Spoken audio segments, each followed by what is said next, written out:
Hello అండి, సాబుదాని ఉప్మా చేస్తున్నానండి. సాబుదాని ఉప్మా పర్ఫెక్ట్గా రావాలి అంటే ఎలా చేయాలో విత్ టిప్స్తోని చెప్తున్నానండి. ముందుగా మనము ఎప్పుడు చేయాలనుకున్నా ఒక 2 అవర్స్ ముందే సాబుదానిలను నానబెట్టేసుకోవాలి. సాబుదాని ఒక్కొక్కసారి హాఫ్ అన్ అవర్లోనే నానిపోతుంది కదా, కొన్ని అయితే ఒక 40 మినిట్స్ పడతాయి. ఇలా మన చేతితోని ఇలా అని చూసాం కదా, మెత్తగా అయినప్పుడు మనం వెంటనే వాటర్ని డ్రైన్ చేసేసి ఇలా జ్యూస్వి వడవసేటివి ఉంటాయి కదండి, అందులో వేసి పెట్టేసేయాలండి. అంటే సాబుదానిలో ఉన్న వాటర్ మొత్తం కిందికి వెళ్ళిపోయి సాబుదాని పొడి పొడిగా కావాలన్నట్టు. ఇలా ఉంటేనే మనకు ఉప్మా అనేది మంచిగా వస్తుంది, అతుక్కోకుండా. ఇంకా ఒక ఆనియన్, 4 పచ్చిమిరపకాయలు కట్ చేసి పెట్టుకోవాలి. సాబుదాని ఉప్మాలో పల్లీల పొడి వేస్తాం కాబట్టి ముందుగానే పల్లీలు కూడా వేయించి పెట్టుకోవాలి. ఇవన్నీ రెడీగా ఉన్నాయనుకోండి, ఉప్మా మాత్రం మనకు 10 నిమిషాల్లో అయిపోతుందండి. నానబెట్టిన సాబుదాని ఉండాలి, వేయించుకున్న పల్లీలు ఉంటే సరిపోతుంది. ఇంకో టిప్ ఏంటంటే మనం ప్యాన్లో చేస్తే మాత్రం పర్ఫెక్ట్గా వస్తుందండి, కింద అతుక్కోదు. నాది సిరామిక్ ప్యాన్ అండి దీన్ని నేను హోమ్ సెంటర్లో తీసుకున్నాను. దీని రివ్యూ కూడా, దీని ప్రైస్ అన్నీ కూడా నేను ఒక వీడియో చేశానండి, కావాలంటే మీరు నా ఛానల్లో చూడొచ్చు. చాలా బాగుంది సిరామిక్ ప్యాన్. దీని ప్రైస్ కూడా 1500 చేంజ్ అలా పడింది. చాలా బాగుంది ప్యాన్ అయితే. దీంట్లో చేస్తే మటుకు చాలా బాగా వస్తుందండి. ఆలు ఫ్రైస్ కానీ, ఇంకా ఇట్లా సాబుదాని ఉప్మా కానీ, అసలు విడివిడిగా అంటే చాలా బాగా వస్తుంది.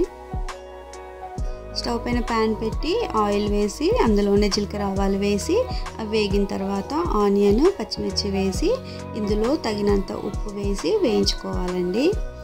సాబుదాని ఉప్మా మంచిగా రావాలంటే ఫస్ట్ సాబుదాని కూడా మంచిగా ఉండాలండి, క్వాలిటీ అయి ఉండాలి.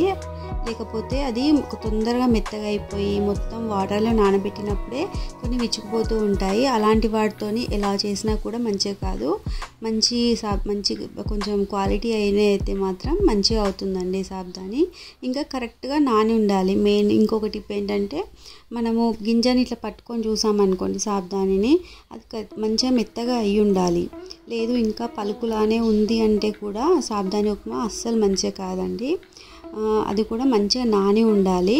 మీరు ఒకటి కాకుండా ఒక 2-3 ఇట్లా ప్రెస్ చేసి చూడండి, మంచిగా నానినట్టు తెలిస్తేనే అప్పుడు డ్రైన్ చేసి పెట్టాలండి. మన జ్యూస్ వడపోసుకునేది ఉంటుంది కదా, అది కానీ చిన్నది ఏదైనా ఉన్నా కూడా అందులో వేసేసి పెట్టామనుకోండి, మొత్తం వాటర్ అనేవి కిందికి వచ్చేసేస్తాయి.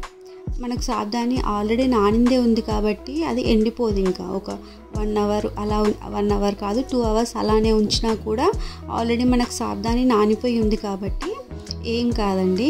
ఇలా నానబెట్టుకొని మనము డ్రైన్ చేసి పెట్టామనుకోండి, మనకి ఎప్పుడు కావాలంటే అప్పుడు ఉప్మాని ప్రిపేర్ చేసుకోవచ్చు. ఇక్కడ అల్లం వెల్లుల్లి పేస్ట్ అన్నీ వేగిపోయాయి కదండి. ఇప్పుడు దీంట్లో సాబుదాని వేసాను చూసారా, ఇక్కడ దీంట్లో అస్సలు వాటరే లేవండి. అందుకే మనం కలుపుతూ ఉంటే కూడా పొడి పొడిగా కనిపిస్తుంది కదా, ఇలా ఉండాలండి. ఇలా ఉంటే మీకు పర్ఫెక్ట్గా వస్తుంది సాబుదాని ఉప్మా. ఇంకోటి ఏంటంటే మూత పెట్టొద్దండి, మూత పెట్టకుండా కలుపుతూ ఉండాలి. ఇప్పుడైతే మూత పెట్టొద్దు, లాస్ట్లో కొద్దిసేపు అన్నీ వేసిన తర్వాత, పల్లి పొడి వేసిన తర్వాత పెడితే ఏం కాదు. కానీ ఇప్పుడు పెట్టామనుకోండి మొత్తం జిగురు అయిపోతుంది కింది నుండి. ఇక్కడ పల్లీలు వేయించి పెట్టుకున్నవి ఉన్నాయి కదండి, అవి పొట్టు తీసేసి మిక్సీ చేసి పౌడర్ చేసి పెట్టుకోవాలండి. మీ ఇష్టం అండి, కోర్స్లా గ్రైండ్ చేసుకోవచ్చు, లేదంటే మొత్తం పౌడర్లా కూడా చేసుకోవచ్చు.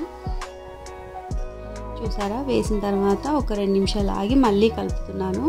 అస్సలు జిగురు లేకుండా ఎంత బాగా వస్తుంది చూడండి. ఇక్కడ చూసారా, నేను పౌడర్లా చేసుకున్నాను. మీరు పౌడర్లా కాకుండా కొంచెం పలుకుగా అయినా ఒక పల్స్ ఇచ్చి తీసేసుకున్నా సరిపోతుందండి. ఇది తొందరగా మగ్గిపోతుందండి. సాబుదాని ఆల్రెడీ నానిందే ఉంది కాబట్టి తొందరగా మగ్గిపోతుంది.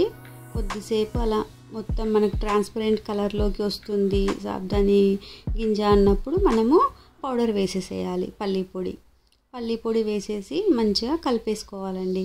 పౌడర్ మొత్తం మనకి సాబుదానికి పట్టేలాగా కలిపేసుకోవాలి.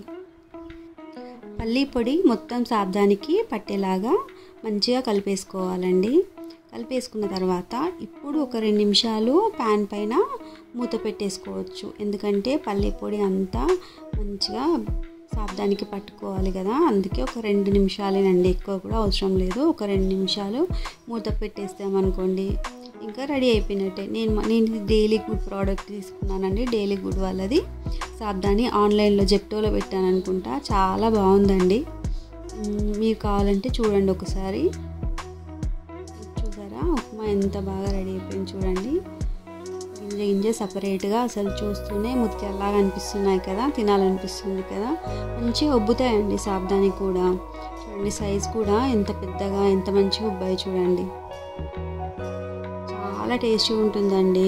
ఉపవాసాలప్పుడు నార్మల్గా ఉప్మాలు అవి కాకుండా ఇలా చేసుకోండి. ఒకసారి రెసిపీని టిప్స్తో ట్రై చేయండి.